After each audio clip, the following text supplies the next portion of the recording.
Tadinya saya mau bicara tentang langsung kepada spesifik membangun gereja yang memuliakan Tuhan, tapi saya pikir ini penting karena gereja yang memuliakan Tuhan ini tidak bisa dilakukan atau terbentuk tanpa kita mengerti ini ya, yaitu visi dan misi gereja kita ini, yaitu the Great Commandment and the Great Commission. Dua hal aja, gampang saudara. Great Commandment, perintah utama. Kalau saudara belum pernah dengar, istilah perintah utama, seenggak-enggaknya saudara pernah dengar ayat yang berkata, kasihilah Tuhan Allahmu dengan segenap hati, jiwa, dan kekuatan, dan kasihilah sesamamu manusia. Dan the Great Commission, pergilah dan jadikanlah semua bangsa muridku. Dua itu aja yang diingat saudara, dua itu. Dan begitu pentingnya ini, semakin saya baca ini, semakin saya renungkan, semakin saya ingat ini, semakin saya ini convince bahwa ini bukan cuma visi gereja saudara, tapi visi dari setiap umat manusia diciptakan ini untuk ini saudara. Yang pertama, karena Tuhan Yesus sendiri yang mengatakan ketika dia ditanyakan, Tuhan Yesus dari seluruh perintah Allah, firman Allah, Yesus kan firman Allah yang hidup ya, semuanya ini kalau disamariin apa nih? Dia jawabnya ini saudara. Great Commandment, kasihilah Tuhan Allahmu. Jadi kalau buat Tuhan itu, that's the heart of Jesus, mestinya itu menjadi heart buat kita semua ya. Itu pertama. Dan yang kedua nanti saya jelaskan sambil saya mengulang hal ini saudara ya. Nah, seperti yang tadi saya katakan, ketika ada seorang yang bertanya kepada Yesus, Yesus samarikan semuanya. Give me your heart. Dari seluruh firman Allah. Yesus mengutip ini. Dia bilang, hukum yang terutama ialah, dengarlah hai orang Israel. Tuhan Allah kita, Tuhan itu esa. Mungkin buat saudara ini enggak terlalu penting ya. Tapi ini menjadi syahadatnya orang Yahudi. Sampai waktu dia menembuskan nafas yang terakhir, this is the syahadat yang diucapkan ya ininya. Nah, kemudian Yesus melanjutkan setelah dia berkata begitu, kasihilah Tuhan Allahmu dengan segenap hati, segenap jiwa dan segenap kekuatan. Itulah hukum yang terutama dan hukum yang pertama. Dan hukum yang kedua yang sama dengan itu ialah kasihilah sesamamu seperti dirimu sendiri. Nah, saya akan balik sedikit ke pernyataan Tuhan Yesus. Kenapa dia berkata, dengarlah hai orang Israel, Tuhan Allah kita, Tuhan itu esa. Dalam bahasa Ibrani-nya echad. Nah, kenapa saya katakan ini perlu penting? Karena istilah yang dipakainya sengaja oleh Alkitab itu echad, yang artinya esa. Beberapa terjemahan dalam bahasa Inggris sebutnya one. Tapi kalau one bisa rancu dengan singular one. Ya, kalau singular one itu yahid, tapi sengaja dipakainya asa. Seperti kita punya Bhinneka Tunggal Ika. Jadi artinya ada serumpun gitu, tapi satu. Memang Tritunggal Allah kita itu misteri yang gak akan pernah bisa dijelaskan secara manusia. Itu jauh sekali di bawah apa tuh ya istilahnya tuh, dimensinya manusia. Gak ada produknya. Bukan cuma di bumi ini, di jagat raya alam semesta, bahkan dalam bayangan kita gak ada tuh.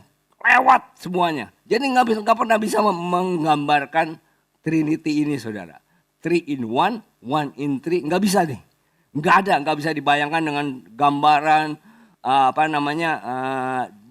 digambarkan sebagai ini, cuma terbatas saja, tapi nggak bisa. Itu sebabnya agama lain susah menerima ini.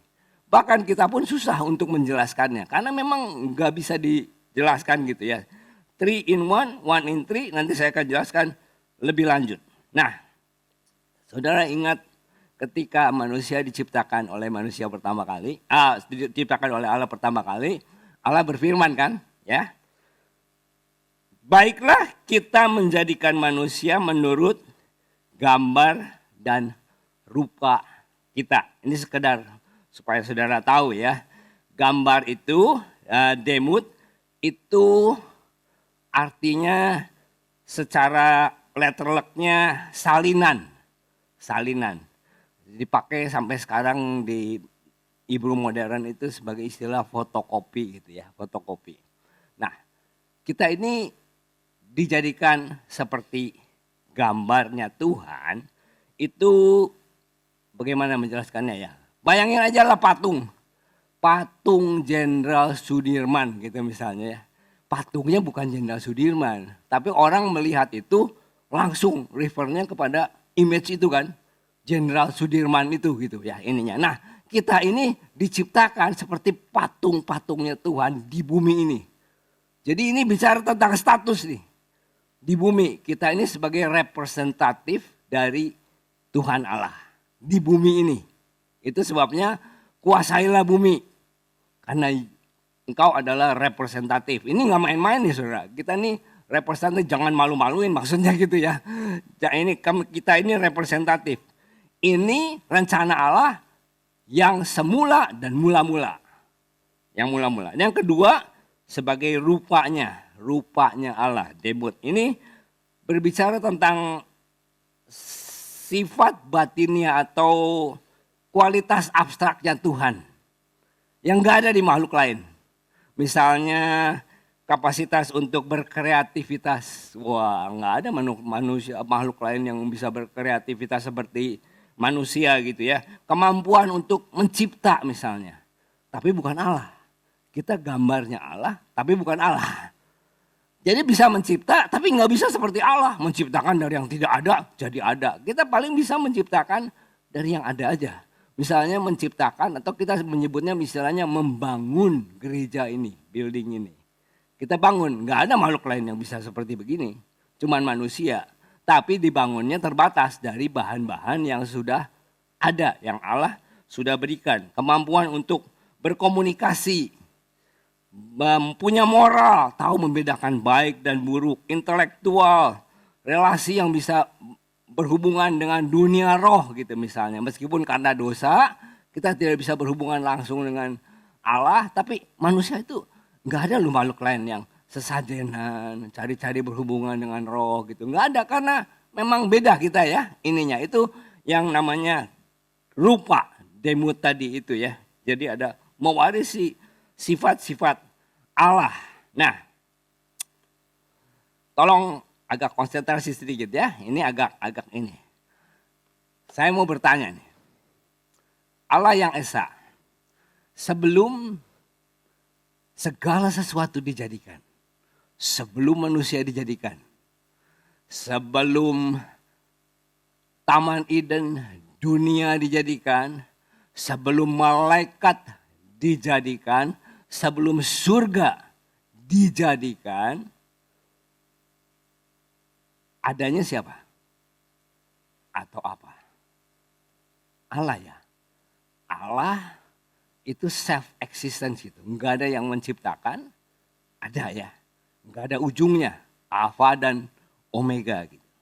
Alfa dan Omega. Nah, ketika dia menciptakan semuanya ini, lalu dia berkata, mari kita ciptakan manusia nih ya, manusia. Nah sebelumnya begini, tadi saya berkata tentang kualitas Allah di manusia ini ya. Jadi udah diciptakan nih, Adam udah diciptakan, saudara ini ya, saya akan berusaha konsentrasi. Maaf kalau saya agak konslet sedikit. Ini karena flu, jadi makan obat, jadi kadang-kadang kurang sinkron gitu saudara. Mau ngomong apa lupa gitu saudara. Ini ya. Karena obat ini stop cold ini nih saudara. Ini saya mau ngomong begini saudara. Manusia menciptakan manusia ya, manusia. Nah dia taruh atribut-atributnya. Salah satu atributnya, nah ini Allah nih ya, ini Allah Esa nih, Allah Esa, perhatikan nih, Allah yang Esa. Allah yang Esa ini, yang tadi saya katakan 3 in 1, 1 in 3 ya, 1 in 3 ini. Lalu dia ciptakan manusia nih. Waktu dia ciptakan satu ya. Satu manusia nih, singular. Singular sebutnya Adam, tapi bukan Adam huruf besar nih. Adam huruf kecil yang artinya human being, manusia ya ininya. Belum dipisah nih. Belum dipisah, satu. Nah, ketika satu manusia ini ya, satu ini manusia. Ada satu atributnya Allah yang gak bisa diturunkan. Gak bisa diturunkan. Yaitu apa? Ini. Allah itu kasih. Gak bisa diturunkan to a singular person. Karena bagaimana? Karena singular person dia harus dikasihi dan dia harus mengasihi. Kan lu lihat. Allah Tritunggal, Allah Echad, Allah Esa bisa. Karena itu dia satu. Tapi dia bisa saling mengasihi. Karena dia 3 in 1, 1 in 3 tadi. Yang tidak bisa dijelaskan dengan manusia. Tapi waktu dijadikan manusia, manusia dan Allah ini beda. Nggak bisa gitu. Nggak bisa nih. Makanya nggak bisa dijelaskan 3 in 1 dan 1 in 3 dalam manusia nggak pernah ada gitu ininya. Jadi bagaimana Allah bisa memberikan semuanya ini atributnya ini ya. Atributnya ini. Bagaimana dia bisa memberikannya kepada manusia ini. Supaya manusia ini menurunkan semua atributnya Tuhan. Meskipun bukan Tuhan. Tapi bisa menjadi makhluk yang kasih. Dikasihi dan mengasihi. Salah satu jalan pertama dia ciptakan Hawa. Supaya bisa saling mengasihi ininya ya. Karena itu seorang laki-laki akan meninggalkan ayahnya dan ibunya dan bersatu dengan istrinya menjadi satu daging. Kata satu di situ persis sama ehad itu tadi ya. Jadi ini. Tapi waktu udah jadi 2, laki-laki dan perempuan lah kan gak jadi satu lagi nih. Ya karena itu tadi ayatnya disatukan. Jadi jangan main-main nih dengan hubungan kita suami istri nih. That's representative of Ehad, Esanya Tuhan itu ya. Nah, jadi ketika Tuhan menciptakan manusia yang satu ini, Tuhan ini begini ya saudara. Kenapa ya Tuhan menciptakan manusia? Dia udah happy kok 3 in 1. Tanpa menciptakan surga, malaikat, segala juga udah happy dia. Udah lengkap semua ya. Nggak kurang apa-apa. Tapi karena Tuhan itu kasih, dia punya karakter yang nggak mau untuk sendiri gitu loh saudara. Kalau saudara punya kasih, percayalah. Semakin besar kasihmu, pasti saudara mau bagikan kepada yang lain. Dan semakin besar dibagikan, rasa kasih saudara semakin meluap. Betul nggak? Makanya kalau saudara punya sesuatu, barang, makanan, coba aja kamu enjoy sendiri. Nggak bakalan happy nggak? Betul nggak? Punya rumah mewah sendiri, tinggal sendiri, tahan berapa lama? Paling 1 minggu, udahnya mah bosan saudara. Tapi yang membuat suka apa? Waktu di share, dibagikan, betul nggak? Nah, kasih Allah begitu besar. Dia mau bagikan. Bagaimana cara bagikannya? Dia ciptakan manusia. Dari manusia ini dia mau bagikan lagi. Istilah sederhananya dia mau bikin keluarga yang besar. Keluarga Allah besar. Itu rencana mula-mula nih. Rencana yang mula-mula. Nah kalau saudara nggak bisa tangkap ini, susah nih untuk menerima the Great Commandment and the Great Commission sebagai visi hidup nih. Itu sebatas yang saya bisa berikan. Kalau saudara nggak bisa tangkap itu dan nggak percaya itu, ya itu namanya free will. Free will. Tapi kalau saudara bisa mengerti dan bisa tangkap, itu menjadi iman. Dan saudara tahu nggak ayatnya berkata orang benar hidup karena imannya. Jadi artinya apa? Semua, saya mau katakan bukan cuma orang benar. Semua orang hidup karena imannya. Itu sebabnya saudara akan lihat kenapa orang berperang, berani mati, serahkan nyawa karena imannya. Kenapa saudara memilih ke kiri atau ke kanan? Kenapa saudara memilih untuk nggak pergi atau pergi, prioritas hidup itu percaya atau nggak percaya karena iman saudara. Dan itu sebetulnya barometer yang lebih lengkap, lebih konkret ya, yang menyatakan sebetulnya itu iman kita loh, adanya di situ gitu itunya. Itu yang menjadi prioritas. Nah, kalau saudara nggak bisa tangkap ini, rencana Allah yang mula-mula, kenapa manusia diciptakan, kenapa kita diciptakan, dan saudara nggak pernah mau terima dan percaya, nggak bakalan jadi iman saudara. Dan selama itu nggak pernah jadi iman saudara, saudara nggak akan pernah mengasihi Tuhan dengan segenap hati, jiwa, dan kekuatan dan mengasihi sesama. Nggak bakalan saudara. Dan itu memang free will setiap manusia. Tapi kalau saudara benar-benar percaya, itu akan muncul dari tindakan setiap kita nanti yang saya akan berikan dalam aplikasi di akhir khotbah ini ya. Itu akan muncul nanti. Karena apa yang kita lakukan, apa yang kita apply, itu sesuai dengan iman kita. Dan iman itu iman yang benar, yang ini yang katakan berasal dari firman Kristus, firman Allah. Nah ini firmannya begitu. Tergantung dari kita mau terima dan mengimaninya. Nah karena dosa, yang tadinya rencana Allah yang semula itu membuat keluarga besar, selain Allah itu kasih, Allah itu kudus, karena dosa gagal semua ya. Manusia tidak menjadi makhluk yang kudus lagi, dan dia kasihnya kepada Allah terputus, kepada manusia juga porak-poranda karena dosa.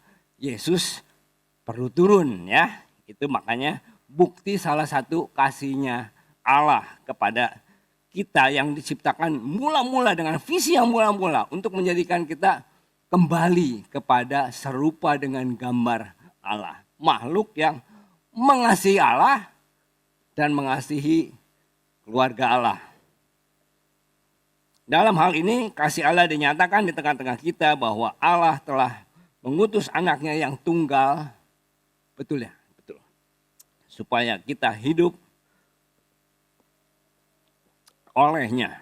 Ya. Begitu besar kasih Allah.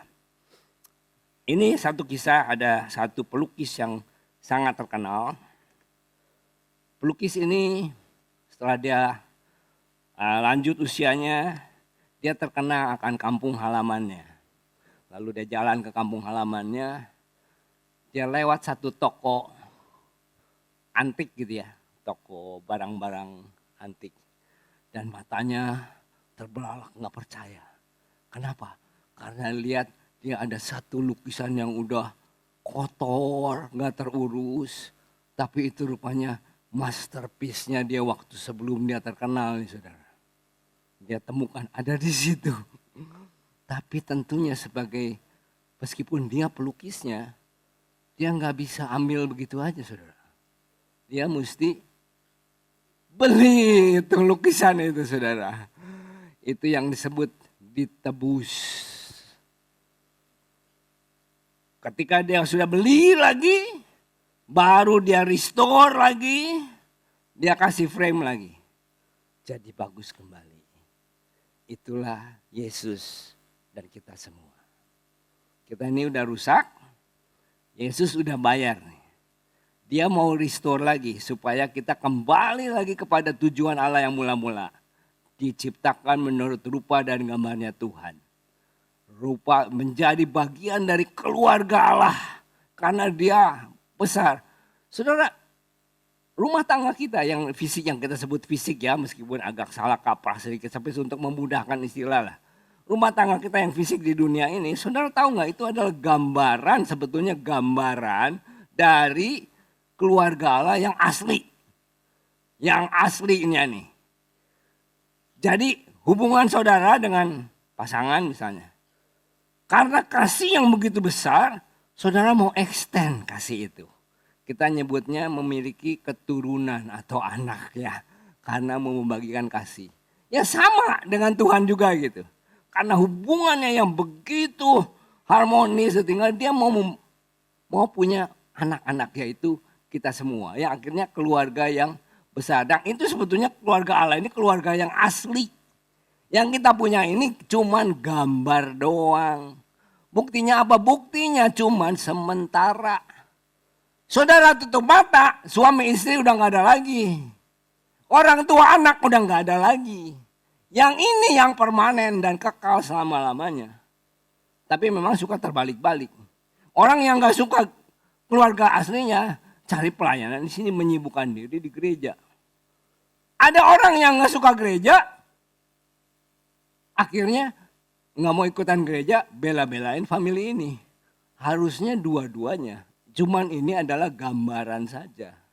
Supaya saudara mengerti, supaya Tuhan ini memberikan pernikahan, menciptakan pernikahan sebagai saksi-saksinya Allah. Sebagai wakil-wakil representatifnya Allah. Kamu mau tahu keluarga Allah? Nih lihat nih, keluarga di dunia ini kayak begini nih. Cuman karena dosa, kadang-kadang tidak menjadi representatif yang baik. Wakil Allah yang baik menggambarkan keluarga Allah yang sejati ini. Keluarga Allah inilah yang sebetulnya ditargetkan oleh Allah. Kalau saudara nggak prioritaskan ini, saudara miss the target. Karena ini yang kekal ini di sini nih. Yang ini cuma representatif aja dan sementara ininya. Nah, saya balik lagi kepada perkenyataan Tuhan Yesus ketika dia berkata, ini yang utama dari semua. Kasihilah Tuhan Allahmu dengan segenap hati, jiwa, dan kekuatan, dan kasihilah sesamamu. Apa tuh mengasihi Tuhan dengan segenap hati, jiwa, dan kekuatan? Saya sudah jelaskan 2 minggu yang lalu. Dengan hati itu basically saudara ya, dengan your inner life, dengan manusia batiniah kita, semua yang ada di dalam kita ini. Memang hati bisa diartikan sebagai organ tubuh, perasaan, tapi terutama our mind. Makanya disebutkan kasihlah dengan akal budimu ya, itu semua yang ada di dalam, will, intention semua. Dan juga dengan segenap jiwa, dengan seluruh keberadaan kita. Saudara capek-capek datang juga melayani, beribadah, semua itu jiwa tuh. Sampai pada top-topnya menjadi martir. Martir itu artinya bukan cuman mati untuk Tuhan ya, tapi juga penyangkalan diri. Pikul salib yang seperti Pak Pramono jelaskan beberapa waktu yang lalu ya. Itu gambaran-gambaran bagaimana kita mengasihi Tuhan dengan segenap jiwa kita. Dan yang ketiga, dengan segenap kekuatan kita. Secara simpelnya dengan segenap your resources, harta benda dan sebagainya. Nah, seperti yang saya pernah jelaskan bahwa 2 ayat tadi, kasihlah Tuhan dan kasih sesama, itu bukan 2 perintah Allah yang terpisah, tapi satu dijelaskan dengan 2 ayat. Jadi itu satu rabbinic method, metode rabbinik untuk menginterpretasi Alkitab ya. Jadi kalau ditanya, Tuhan apa sih artinya mengasihi Tuhan dengan segenap hati, jiwa, dan kekuatan? Mau tahu? Itu artinya kamu mengasihi sesama dengan segenap hati, jiwa, dan kekuatan gitu. Dan sebaliknya, mengasihi sesama dengan segenap hati dan kekuatan adalah bukti bahwa engkau mengasihi Tuhan. Tentu di dalam konteks Allah yang benar ya. Bukan karena agama lain atau kelompok lain juga mengasihi sesama. Tapi dia tidak menyembah Allah yang benar. Buktinya apa Pak? Buktinya saya sudah jelaskan 2 minggu yang lalu. Kalau para murid, para rasul ditanya. Para rasul kalau seandainya dari 2 ayat ini mengasihi Tuhan dan mengasihi sama, diringkas lagi. Yang mana yang utama? Kalau ini urutannya 1, 2, pasti pilihnya yang 1, mengasihi Tuhan. Tapi ternyata enggak. Para murid ketika menjawab, kalau semua hukum Taurat diringkas 1 ayat, yang mana? Para murid menjawab, kasihilah sesama. Seperti saya berikan beberapa contoh. Roma dan Galatia itu ditulisnya oleh Paulus. Dan dia berkata, sebab barang siapa mengasihi sesamanya manusia, ia sudah memenuhi hukum Taurat. Yakobus juga menulis hal yang sama. Petrus juga menulis hal yang sama bahwa kalau diringkas, kasihilah sesamamu, engkau sudah memenuhi semua hukum Taurat. Nah, Yohanes juga berkata, ini rasul yang lain, dia juga menjelaskan, jikalau seorang berkata aku mengasihi Allah dan ia membenci saudaranya, maka ia adalah pendusta. Karena barang siapa tidak mengasihi saudara yang dilihatnya, tidak mungkin mengasihi Allah yang tidak dilihat. Ini juga implisit ya. Kamu bilang kamu mengasihi Allah dengan segenap hati, tapi nggak mengasihi sama. Bohong katanya gitu ya ininya. Karena itulah buktinya kalau kamu mengasihi Allah. Ya, sampai di mana ini? Oh ya, bahkan Yesus itu go beyond. Karena ada yang challenge sama dia. Atau ada pengajaran-pengajaran bahwa kalau mengasihi sesama itu siapa ya? Apakah segolongan kita, yang satu denominasi dengan kita, yang gerejanya eklesia aja, yang life groupnya sama aja begini, atau yang tempat kita, yang suka kita kumpul-kumpul bersama aja, atau bagaimana? Lalu Yesus memberikan jawabannya. Oh, sesama itu, lalu dia berikan perumpamaan. Perumpamaannya yang kita kenal dengan perumpamaan orang Samaria yang baik hati. Jadi Samaria dengan Yahudi Allahnya sama, tapi ya itu denominasinya beda gitu saudara ya. Nah Yesus menjelaskan, nah kamu mau tahu yang sesama? Nah ini yang sesama ini. Dan dari orang yang musuhan ini kita tahu dia apa yang dia lakukan. Dia beribah hati, dia membalut luka-lukanya, ia menyirami dengan minyak anggur, ia menaikkan orang itu ke atas keledai, membawanya ke tempat penginapan, membayarnya, bahkan kalau masih kurang dia kasih kredit cardnya, kalau kurang charge aja. Ini bukannya mengasihi dengan segenap hati, jiwa dan kekuatan, ya, terhadap musuh loh, saudara, terhadap musuh, orang-orang yang mungkin kita nggak sukai. Saya mau beri tips saudara. Di hidup kita akan ada aja orang yang kita nggak sukai ya. Atau orang yang nggak menyukai kita lah. Supaya lebih rohani sedikit gitu ya. Kita mah wah kudus banget. Nggak ada kita mah. Semua suka lah ini. Orang-orang aja yang nggak suka sama kita gitu. Bagaimana kita bisa memenangkan hati orang itu gitu. Saya diajar oleh mentor saya ya di ini. Nggak apa-apa katanya. Kamu nggak bisa apa-apa kecuali berdoa dengan dia. Tinggal tunggu satu saat aja. Tunggu apa? Tunggu saat musuhmu itu dalam keadaan yang memerlukan.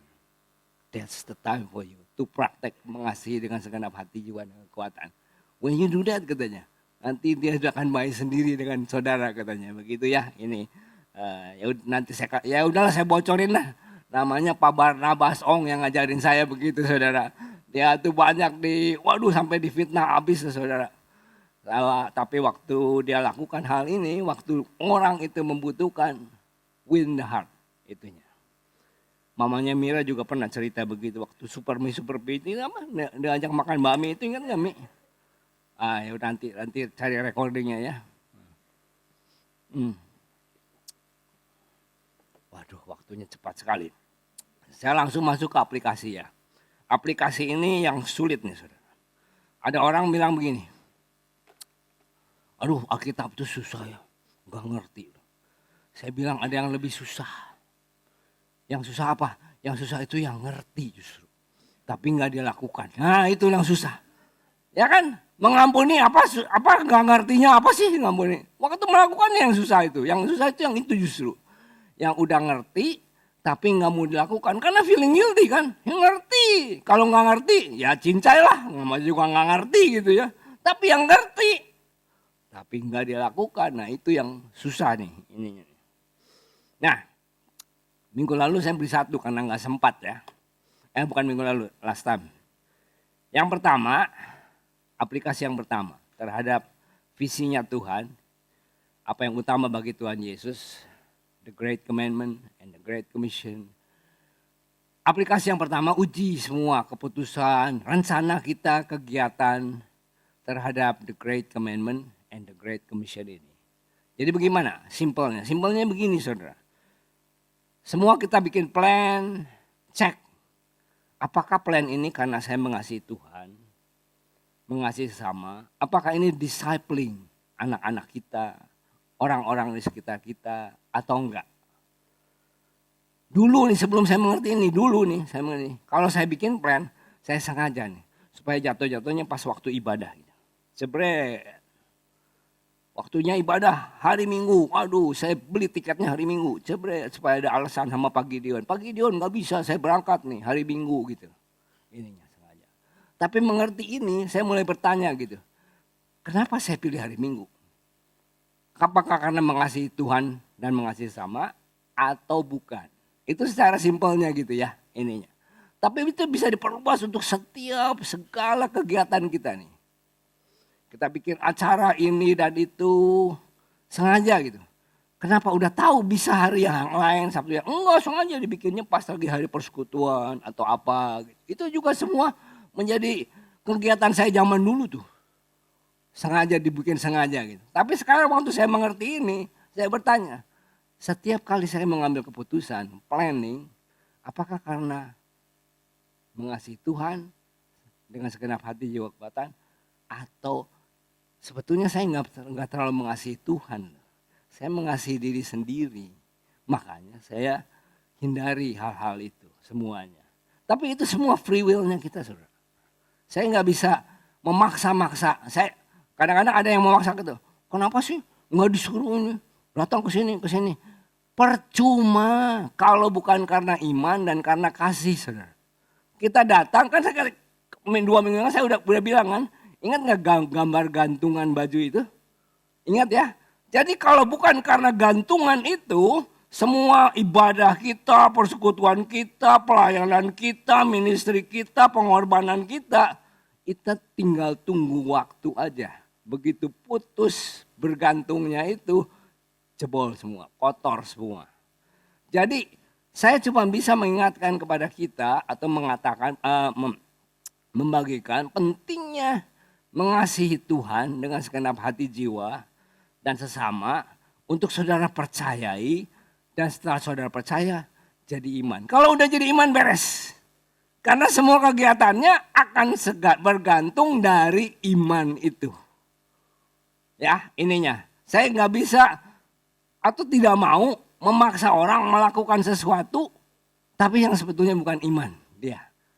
Percuma. Ya saya udah lihat begitu banyak hamba-hamba Tuhan pelayan begitu, waduh, dalam tanda petik sombong itu. Waduh Pak, saya dulu Pak di gereja A itu Pak, waduh saya dibangunin jam 4, jam 5 Pak untuk devotion, untuk segala macam doa segala macam ininya.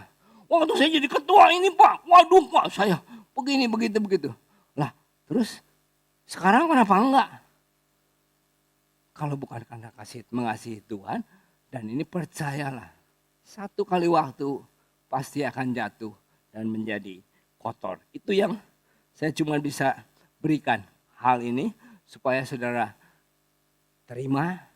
Oh iya, setuju, benar juga ya. Kalau udah percaya, perlahan-lahan dikunyah, akhirnya menjadi iman. Nah, saya lompat yang ini, saya langsung masuk kedua ya, aplikasi yang kedua. Aplikasi yang kedua, saya ambil dari hubungan suami istri. Seperti yang tadi saya katakan, bagaimana waktu Tuhan menciptakan pernikahan pertama kali, itu karena dalam karya atau konteks Allah yang esa, Allah yang mengasihi, mau membuat keluarga yang besar, keluarga rohani yang besar, yang saling mengasihi, representatif dari Allah, dan dia tempatkan keluarga pasangan suami istri sebagai representatifnya, keesaannya Tuhan ini ya. I don't know if I have enough time. Oke.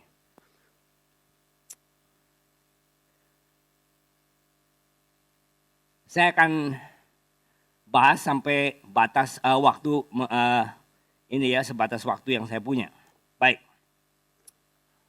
Di dalam Efesus 5 ayat 21 sampai 33 ini dijelaskan tentang hubungan tentang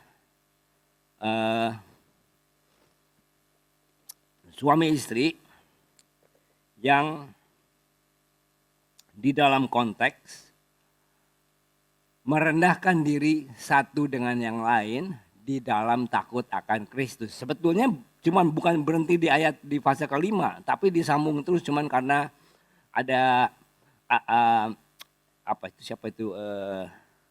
paus atau apa gitulah, saya lupa ya, archbishop yang membagi jadi pasal dan ayat dan sebagainya. Tapi sebetulnya waktu ditulis asli itu nggak ada pasal dan ayat.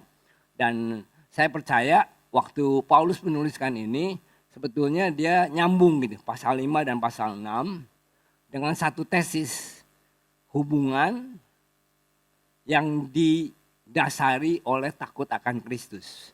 Yang pertama hubungan suami istri, lalu ada hubungan orang tua dan anak, dan hubungan tuan dan hamba. Tapi saya bahas di sini suami istri aja dulu ya, suami istri. Nah, agak kecil tapi nggak apa-apa. Di belakang nggak bisa lihat ya. Oh masih bisa, oke, good. Rendahkanlah dirimu kepada seorang yang lain di dalam takut akan Kristus. Hai istri, tunduklah kepada suami seperti kepada Tuhan. Suami adalah kepala istri, sama seperti Kristus adalah kepala jemaat. Dialah yang menyelamatkan tubuh. Karena itu sebagaimana jemaat tunduk kepada Kristus, demikian jugalah istri kepada suami dalam segala sesuatu. Hai suami, kasihlah istrimu sebagaimana Kristus telah mengasihi jemaat dan telah menyerahkan dirinya baginya. Untuk menguduskannya sesudah ia menyucikannya dengan memandikannya dengan air dan firman. Supaya dengan demikian ia menempatkan jemaat di hadapan dirinya dengan cemerlang, tanpa cacat atau kerut, atau yang serupa itu. Tapi supaya jemaat kudus dan tidak bercela. Demikian juga suami harus mengasihi istrinya sama seperti tubuhnya sendiri. Siapa yang mengasihi istrinya, mengasihi dirinya sendiri. Sebab tidak pernah orang membenci tubuhnya sendiri, tapi mengasuhnya, merawatnya, sama seperti Kristus terhadap jemaat, karena kita adalah anggota tubuhnya. Sebab itu, laki-laki akan meninggalkan ayah dan ibunya, bersatu dengan istrinya, sehingga keduanya menjadi satu daging. Nah, rahasia ini besar. Tapi yang aku maksudkan ialah hubungan Kristus dan jemaat. Dari ayat-ayat yang saya konteks itu very rich loh saudara. Dengan misi Allah yang mula-mula dan keesaannya Allah ini. Keberadaan Allahnya. Kalau saya tarik mundur lagi ya.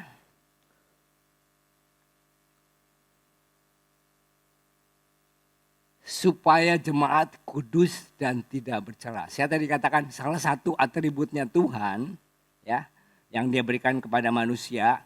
Ya kreativitasnya, berkomunikasi, tahu membedakan baik dan buruk. Termasuk Allah itu kudus. Betul ada ayatnya kan ya? Allah itu kudus. Jadi sebetulnya waktu dia menciptakan manusia, kita itu didesain untuk menjadi makhluk-makhluk yang kudus. Special purpose gitu. Dipisahkan untuk yang lain. Beda dengan makhluk-makhluk yang lain. Ini dikhususkan untuk Tuhan. Sebagai makhluk, sebagai representatifnya Tuhan, yang mengasihi Allah dengan segenap hati, jiwa, dan kekuatan, dan semua keluarga Allah yang Tuhan udah rencanakan ya. Ini salah satu bentuk kekudusannya nih. Ya, nah ini nih. Makanya rahasianya besar nih ininya. Untuk supaya kudus katanya. Yang lain lagi. Salah pencet nih saudara. Gimana ngembaliinnya ya? Gimana ngembaliinnya?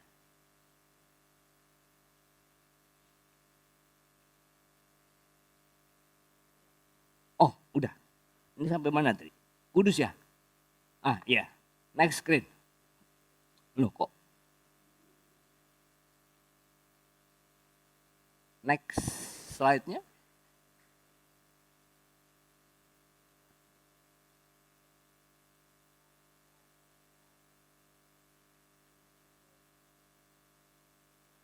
Oke. Dari belakang? Enggak ada ya? Oke. Saya bacakan sambil ditolong dari belakang ya. Demikian juga suami harus mengasihi istrinya sama seperti tubuhnya sendiri. Siapa yang mengasihi istrinya, mengasihi dirinya sendiri. Itu kalimat itu mengingatkan saudara kepada something. Mengasihi seperti mengasihi dirinya sendiri. Ada Klik something. Great commandment kan? Kasihilah sama dirimu seperti mengasihi dirimu sendiri. Betul kan ya? So di dalam hubungan suami istri itu, great commandment-nya banyak loh. Itunya ya. Lalu, next slide-nya. Ya, dia bilang apa? Sebab itu laki-laki akan meninggalkan ayah dan ibunya dan bersatu dengan istrinya sehingga keduanya menjadi satu daging. Tadi saya udah mention di awal ya. Satu antara suami istri itu representatif dari echad. Katanya sama nih. Satu echad. Keesaannya Allah ini. Jadi jangan main-main loh. Hubungan suami istri jaga baik-baik. That's your representative. Mewakili kepada dunia. Hey you, kamu mau tahu Allahku yang esa? Look, suami istri nih. Kayak begini. You mistreat one another, rusak kesaksian kita di hadapan Tuhan. I'm not perfect, saya tahu, tapi ini membuat kita semua sama-sama diingatkan ya ininya bahwa hubungan kita suami istri itu representatif kepada dunia bahwa Allah kita itu esa. Nah, oke. Saya masuk ke dalam aplikasi suami dan istri dalam aplikasi bagaimana mengasihi Tuhan dan mengasihi sesama itu it's one thing. Bukan dua ini ya. Efesus 5 ayat 21 berkata begini. Rendahkanlah dirimu seorang kepada yang lain di dalam takut akan Kristus. Lalu ayat 22 pesan terhadap istri. 25 terhadap suami. Kepada istri dikatakan begini. Hai istri,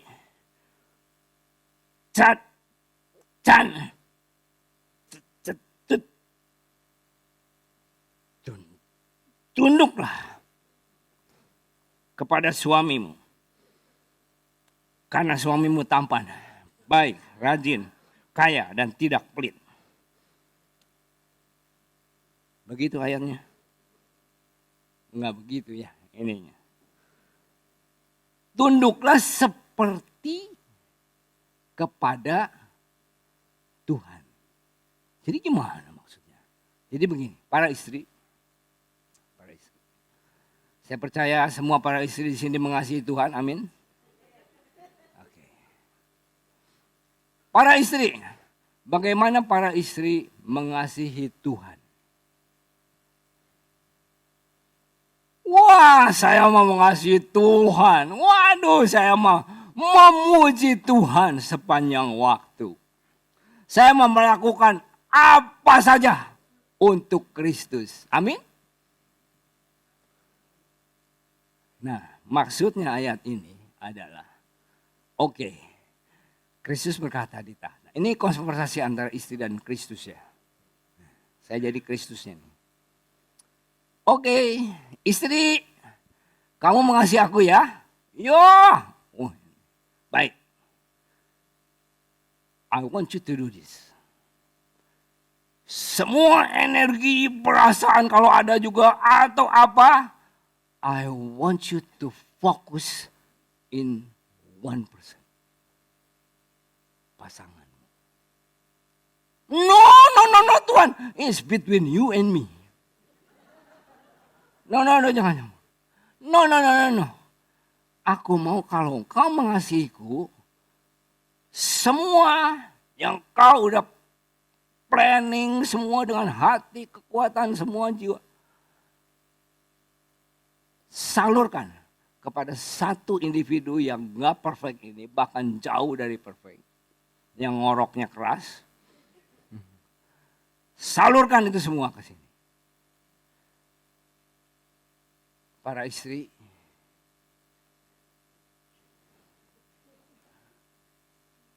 Tuhan belum kenal suami saya. Tuhan tidur 1 hari aja sama suami saya. Saya jamin Tuhan gak bisa tidur. No. That's how you apply the great commandment dalam keluarga.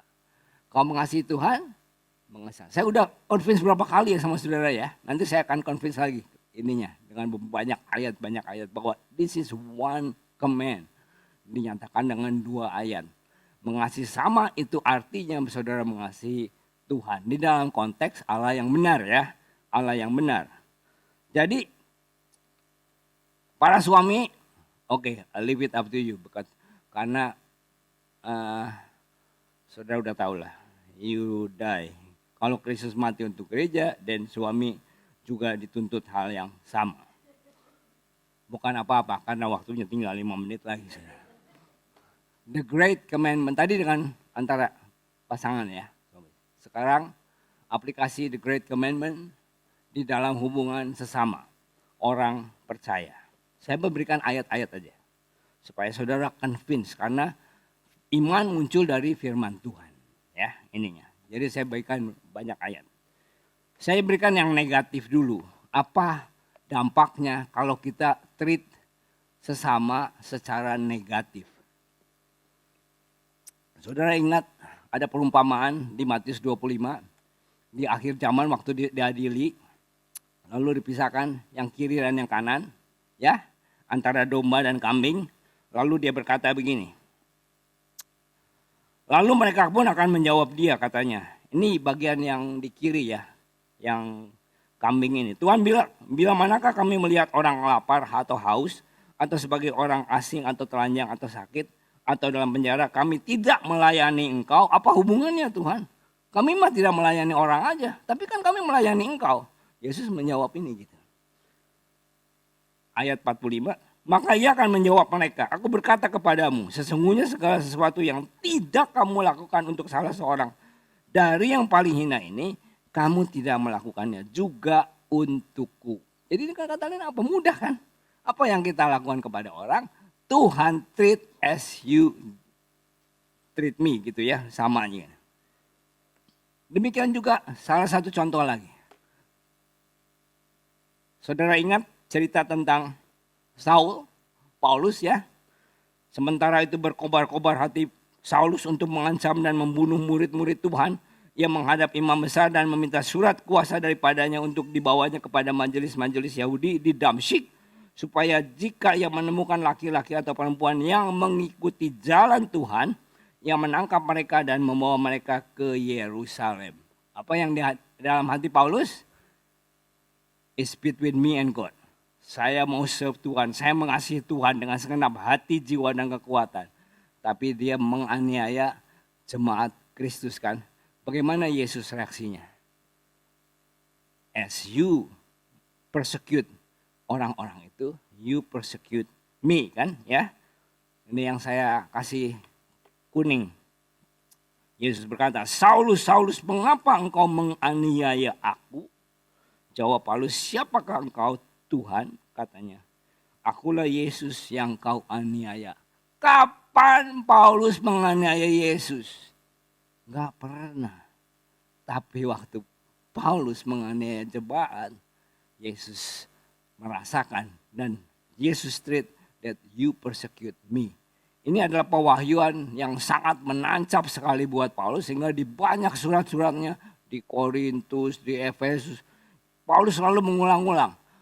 Tubuh dan kepala adalah satu. Yesus adalah kepala. Dari mana? Dari sini. Karena dia tahu ketika tubuhnya apa yang dia lakukan terhadap tubuh gereja Tuhan. That's how you deal with kepala. Yesus itu ininya. Ini secara negatif. Yang positifnya, barang siapa menyambut kamu, ia menyambut aku. Dan barang siapa menyambut aku, ia menyambut dia yang mengutus aku. Barang siapa menyambut seorang nabi sebagai nabi, ia akan menerima upah nabi. Dan barang siapa menyambut seorang benar sebagai orang benar, ia akan menerima upah orang benar. Saya katakan sekali lagi, bagaimana kita memperlakukan sesama kita, itu saudara sadar atau enggak sadar?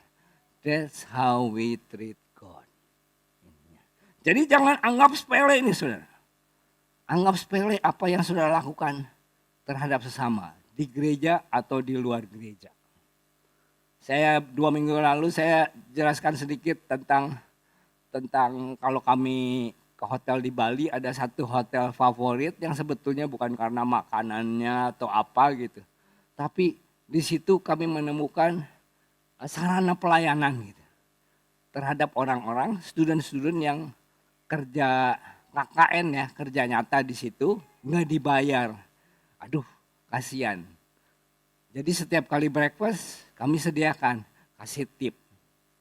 Tip. Setiap kali kasih tip, kan pandang-pandangan gitu. Nah, masalahnya istri saya ini Great Commandment-nya mantep banget gitu. Kasihilah sesama manusia seperti dirimu sendiri. Jadi kalau ditanya, kasih berapa nih? 50.000 apa 100.000? Guess what? Apa yang dia jawab? Yang 100.000 setiap kali ini gitu. Karena dia mau diperlakukan orang seperti begitu, saudara. With the Great Commandment, ya udah deh. Masa pendeta kalah gitu ya? Ya demi ya udah kasih yang ini, yang seperti orang mau lakukan terhadap kita ini. Jadi jangan anggap sepele. Di luar gereja, di dalam gereja. Semua apa yang kita lakukan, apa yang kita layani, ingat, that's how we treat God. Mengasihi Tuhan, saya 2 minggu yang lalu berkata ya, jangan anggap sepele. Saudara datang early itu bukan sia-sia loh. So many things you can do. So many things, saudara. Yang dari pagi-pagi nyiapin ngangkat kursi ini tadi pagi pada ngangkat kursi. Do you know kau menyediakan kursi untuk Tuhan? And there is a reward. Ada rewardnya itu ya. Saudara menyambut orang ya. Saudara datang pagi ada kesempatan untuk nyambut orang. Daripada disambut orang. Nyambut orang ada rewardnya. Disambut nggak ada rewardnya saudara. Saudara menyambut dengan senyum. Pagi ada rewardnya saudara. Jangan, maksudnya kalau kita mentalnya customer, there is no reward. Kalau saudara rewardnya sebagai host, sebagai tuan rumah yang ini, there is a reward. Apalagi yang tuan rumahnya itu yang mencuci kaki. Ada gereja-gereja yang melakukannya benar-benar letterlock cuci kaki. Kalau menurut saya kurang tepat, itu zaman dulu. Sekarang nggak ada cuci kaki. Tapi kita ambil message-nya di zaman itu, lalu aplikasikan zaman sekarang. Apa tuh baru waktu itu mencuci kaki? Itu pekerjaan yang orang lain nggak mau lakukan. Pelayanan yang nggak laku. Pelayanan yang nggak laku zaman sekarang apa? Dari zaman ke zaman beda mungkin. Hari ini apa? Ya, toilet, Sunday school, doa, segala macam itu. Saudara melakukan itu, cuci kaki. There is reward.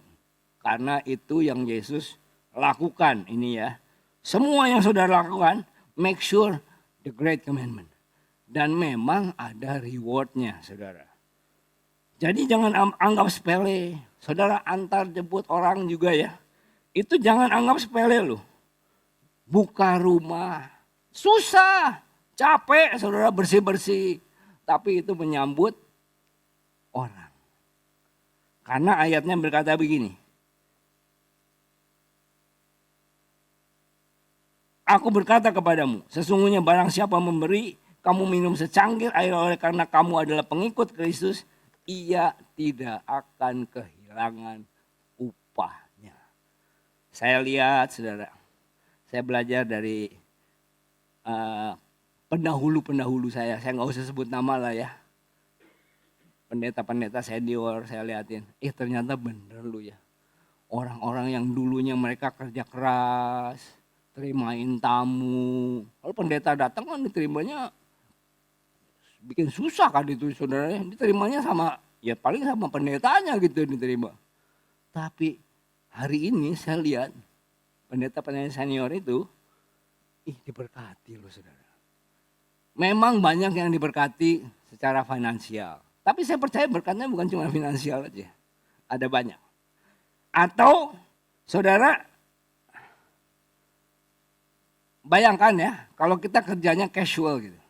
casual, jadi dibayarnya kan cuma hourly rate kan. Hourly rate gitu. Saudara bayangkan nih.